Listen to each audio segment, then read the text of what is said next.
She moved from Tokyo to a small-minded rural town. Yeah, she found indescribable bullying.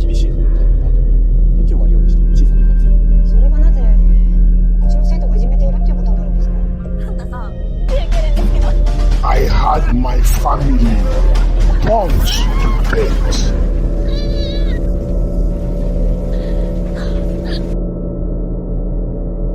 An unfathomable hatred crushes a girl's spirit. And she goes for a full-blown revenge cycle, an original manga series directed by Esuteniyato. Liverleaf.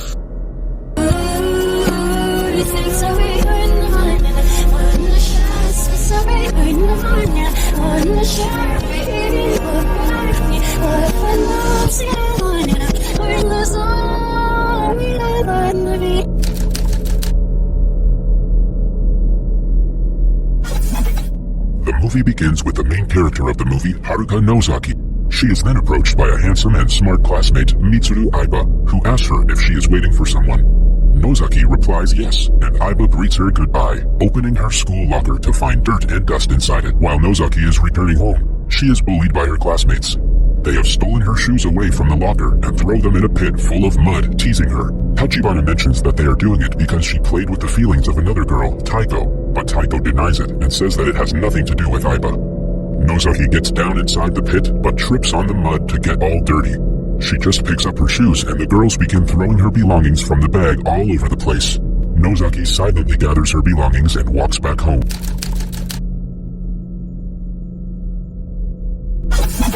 The next day, Nozaki's father goes to her school to complain about the bullying going around. He tells everything to Miss Minami, but she seems to be ignoring the complaint. Nozaki's father is kicked by Nozaki's classmate, Kuga, which makes him fall down the stairs. Later, Nozaki returns to her classroom where she finds the three ladies scratching on her desk. They also throw sawdust at her face. In the classroom, while Miss Minami is teaching, we can see blood dripping on Nozaki's desk from a dead crow placed in front of her. Kuga tries to call Minami to inform her about the crow, but she again seems to ignore the call. Aiba and Kuga get into the chat and stand in front of each other. Meanwhile, Taiko writes something on the paper and passes it to in front, which ends up hitting Miss Minami. Minami then panics and moves out only to puke, which gives the students a chance to make fun of her behavior. In the evening, when Nozaki reaches home, she is surprised to see her dad injured. Her dad mentions that she should not go to school if she is feeling scared or bullied.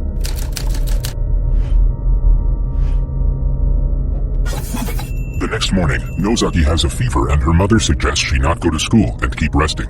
We are then taken back to the scene of the school, where the ladies are reminiscing about Nozaki. They decide to send someone to check for Nozaki to be okay. A classmate named Rumi is taken as a help to enter her house and make her come to school every day. She is also threatened that if she is unable to do so, she will be the next target.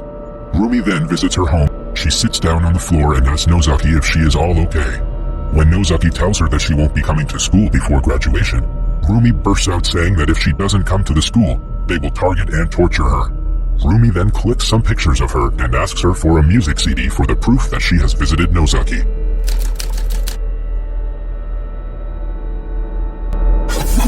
We can see Nozaki and her sister walking happily through the forest road where they come across Aiba, who is clicking pictures. He is happy to see them and also takes a picture of the sisters. During taking their picture, he mentions that it's the first time he is taking a human picture. At school, we can see that Rumi is being bullied and her hair is being cut randomly by Taiko. When Taiko asks her if she hates Nozaki, she replies that she wants to kill her. The next day, Nozaki shows the picture that Aiba had taken and she likes it a lot. We can see Aiba waiting for her outside her house. She then waves goodbye and leaves the house with Aiba. The duo roam around the riverside the whole day taking pictures and enjoying each other's company. Aiba mentions that after the snowfall, the city would look more beautiful and accidentally touches her hand. He apologizes for that, but she says it's okay.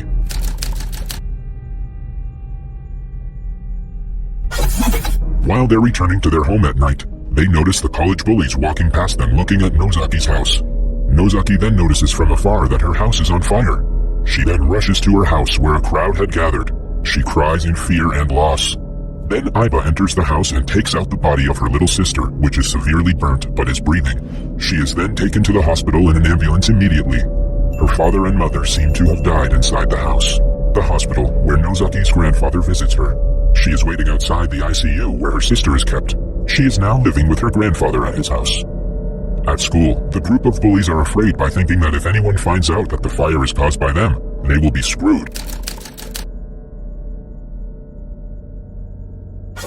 The next day, everyone is surprised to see Nozaki coming to school. Tachibana, the two girls, and Nozaki are walking to the same pit where she used to be bullied before. The two girls try to stop Tachibana, but she stabs Nozaki with a pin and makes her fall into the pit. She also mentions that they had set the fire in her house. When Tachibana tries to attack Nozaki with a knife, she is attacked by a nail. Nozaki then beats Tachibana to death. The other two girls try to escape and apologize to Nozaki, but she does not spare them and eventually kills them. Before dying, one of them mentions that all of the fire plan was of Kugo. Next day at school, when three of the girls are absent, Kugo and the other two start to worry. Further, noticing the police officers outside the school, they panic and Kugo mentions returning home as it is very cold. On the way back, he meets Nozaki and tries to bully her again. When he pushes her, he is stabbed by Nozaki. He runs to save his life but falls down the slopes and is severely injured. Nozaki then leaves him alone to die in the cold. The next day, because of the heavy snowfall, Grandpa tells Nozaki that the school will remain closed and she can rest all day. Meanwhile, Aiba comes to visit Nozaki. Grandpa mentions that he's going to take Nozaki and her sister Shuko back to Tokyo after her graduation. He also asks Aiba to take care of her and to protect her. At Rumi's house, she gets a call from the two boys who informs her that the three girls, including Kuga, are missing. He also adds that Nozaki has killed all of them and is coming after her. Next morning, Nozaki is out on her own through the woods. When she stops by to admire the Liverleaf flower, she is attacked by the two guys.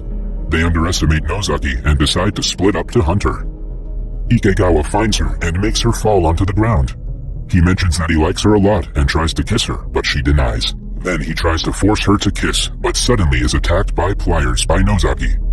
Another boy from a distance tries to aim at Nozaki with an arrow, but shoots right through Ikegawa's head and kills him. When he tries to attack Nozaki, she stabs him and kills him too.